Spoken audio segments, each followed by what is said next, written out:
in. So the way you're saying, when we get change back, we should be checking our money. I would look at it. And people say, and I've had it get in here and it says, well, I can tell by feeling of it. I said, I can feel of it, and I can tell you whether it's fake or not. Okay, well, tell me. Which one of these is fake? And I said, oh, this is fake because it's softest. That's real, that's fake. They're all real, They're all the actual money. So, you can't tell. That's like telling me that you can tell who a left-handed writer from a right-handed writer. You can't do it. Tell me a woman from a man writing. You can't do it. Not every time. Might get lucky on some of them. But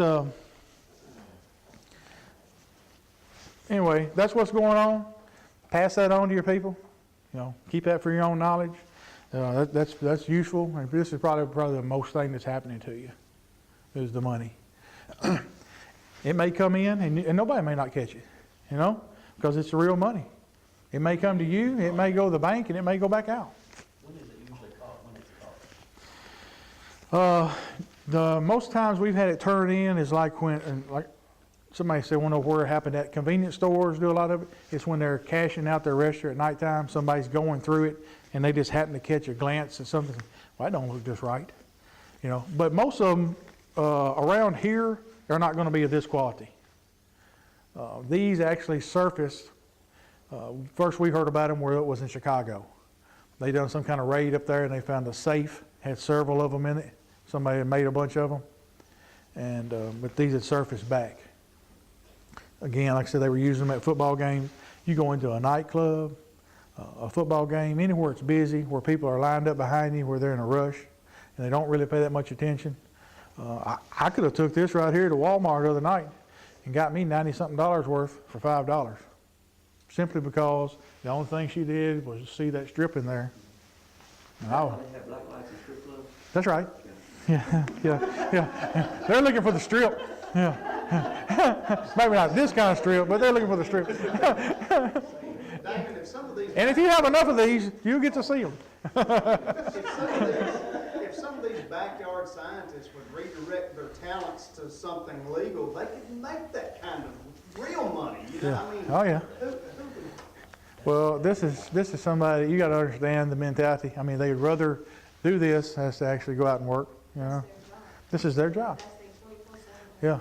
And actually, Paris, Tennessee, how prevalent is this? On a scale of 1 to 10, fortunate, I say this and I'll be swamped with them tomorrow, we're probably around a 2.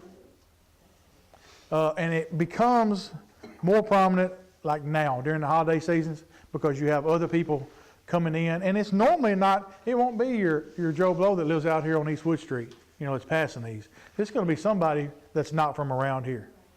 They're coming through, they're making their purchases, they're using them, and they're off and gone. But when you go shopping in Nashville or someplace and come back here, Right. You could bring one back if you don't know what you're looking for. But, between now and Christmas, when you go shopping and you hand somebody a large bill, you just kind of sit back and watch them, see what they look for. See if they look for the stripe or see if they mark it with the pen. And you're thinking in my mind, well, that may be real, but that pen ain't but 54% accurate.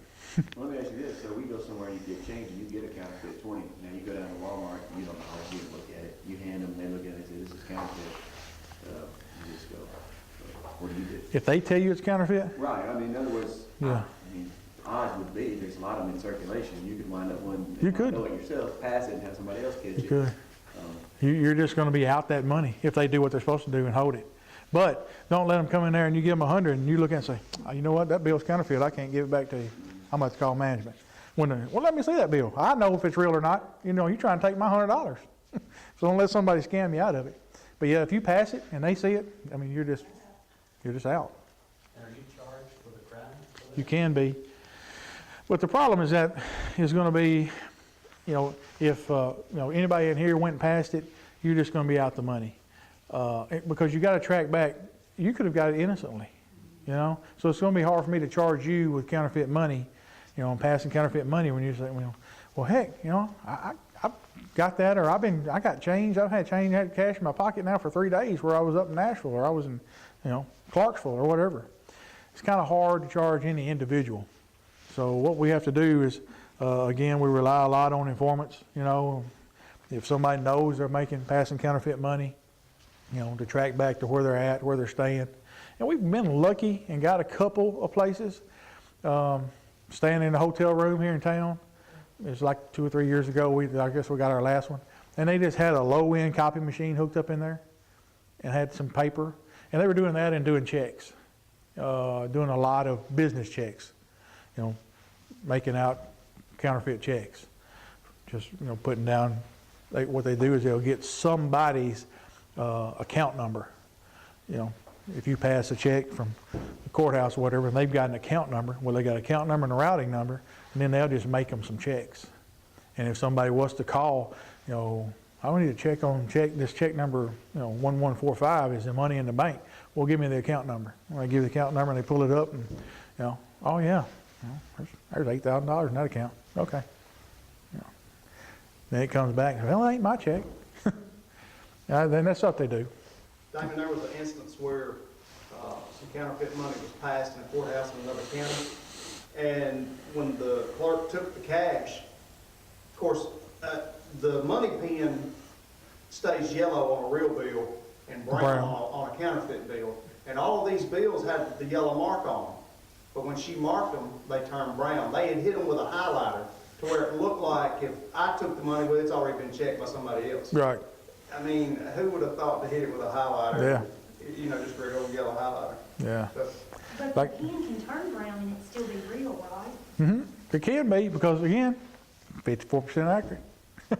The only way, there again, now you know, the best way is the optic fiber ink. Doesn't matter what happens to it. Is to check it. And I've had somebody brought me a $5 bill. I've actually had a 1 and a 5 brought to me. And I you know, sometimes I kind of hard not to laugh or think, what are you thinking? But they said, you know, I've got this and it looks old. I'm wondering if it's counterfeit. Well, who's going to counterfeit a $1 bill? Come on, you know. You know, nobody's going to do that. They're not going to go out for the risk of counterfeiting a $1 bill.